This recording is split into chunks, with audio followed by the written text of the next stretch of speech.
All right, you guys, today I am here to show you how we are homeschooling in a smaller space.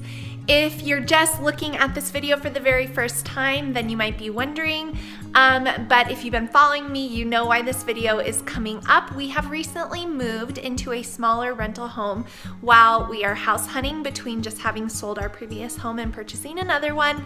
And as you can see, I am in the kitchen / dining area. This is where school is going to happen, but I did need a spot to consolidate all of our supplies. So I have come up with, I think, a pretty decent solution, and it is quite a paring down process from having an entire room dedicated to homeschooling, which we previously had.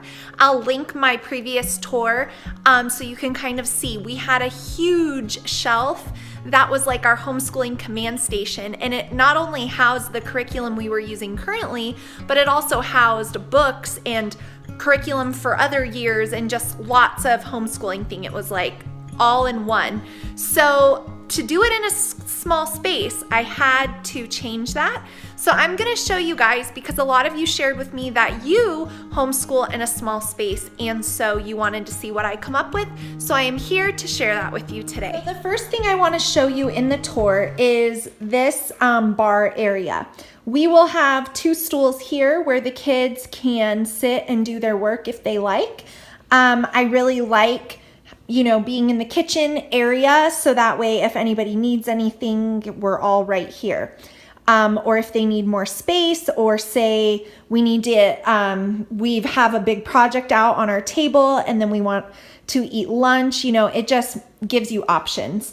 So here is our dining room table. I will come from a different angle. It is large, very large. It's all the way up against the wall, so I plan on sitting in this green chair right here, and then everybody can spread out. I will take out the middle thing right there, and then we will school at the dining room table. I have done school previously, and even in our home we just moved out of, sometimes we would just do school at the table versus at our desks, like the kids' school desks. So we've done this before. I enjoy being able to have them all around, so I think that will actually be a good thing for us.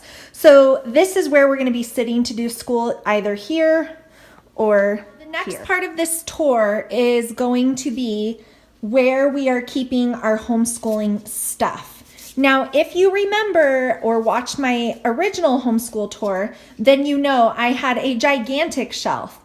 So the first step, if you're downsizing your space, that I did, was to think about, what do we use every single day in homeschool?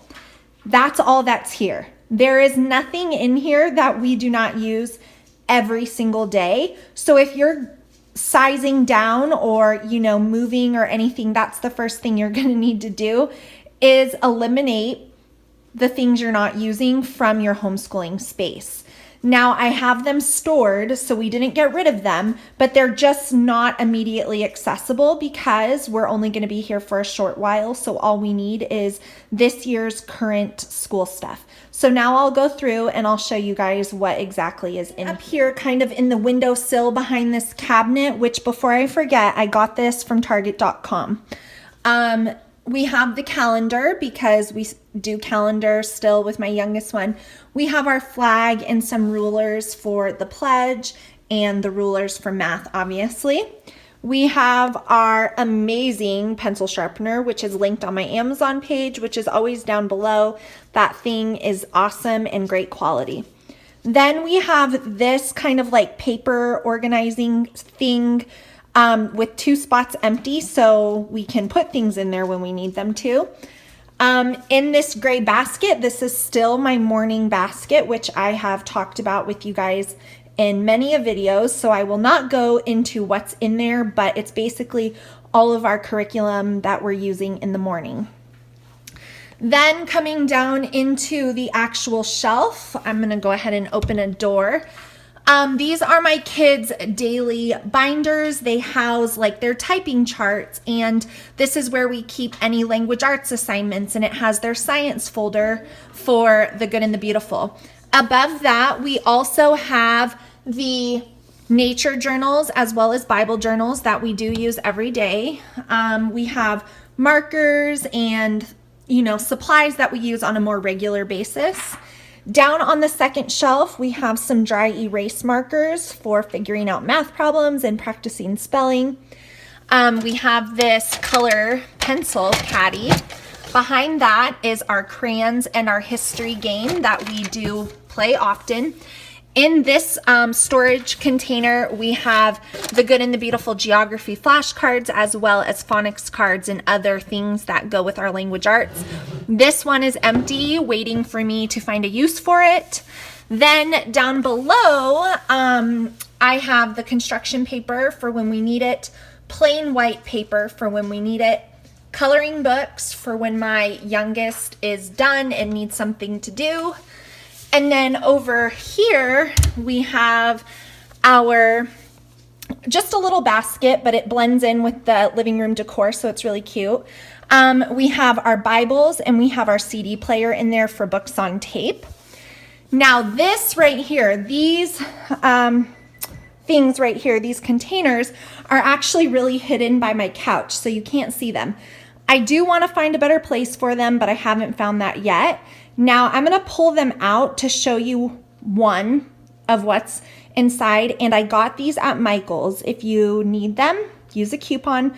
My friend showed me them, and I knew that they would be the perfect solution for holding all of the kids' curriculum that they're using, since we do not have the desks with the IKEA holders anymore. So I'll show you guys what's inside there. These totes came from Michael's.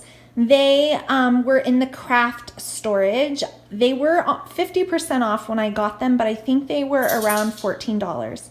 Now, I got one of these for each of my kids, so I have 4 of them, as you guys kind of saw, hidden over by our couch. Now, these house all of their curriculum that they need.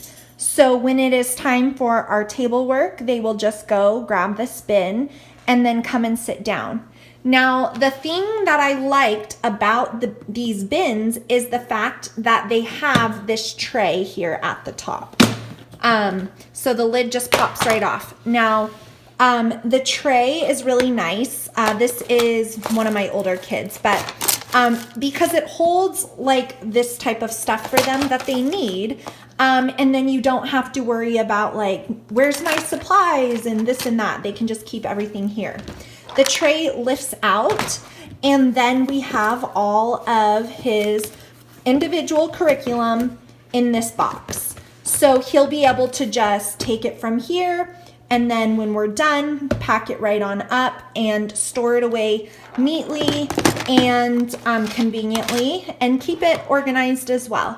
So that is what their boxes look like, and those were a huge savings as far as like storing this type of stuff. So if you're schooling in a small space, you might consider finding some boxes like this. That's gonna be it for our new homeschool tour, homeschool room. I don't know, this is not a homeschool room, but it's our homeschooling space. And we're excited about it. We are looking forward to getting back into the routine of school, as we took 2 weeks off for moving, but I think it's gonna work out great, and I'm pleased with my storage solutions. I didn't spend very much money, maybe just like $100 total, to figure out how to store all of their stuff. And like I said, the curriculum we are not using, additional books we're not using right now, they are just stored in the garage for right now in plastic totes so they don't get damaged, but we can access those things as we need to pull things out. So I hope this helps you. I hope it gives you an idea. If you are homeschooling in a small space, you truly can make any space work with a little organization and a positive attitude. So I hope you took away some good tips from this tour. If you liked it, please give it a thumbs up. Thanks for watching and being such a supportive community. I really, really, really am thankful for you guys. I'll see you really soon in my next video. Bye.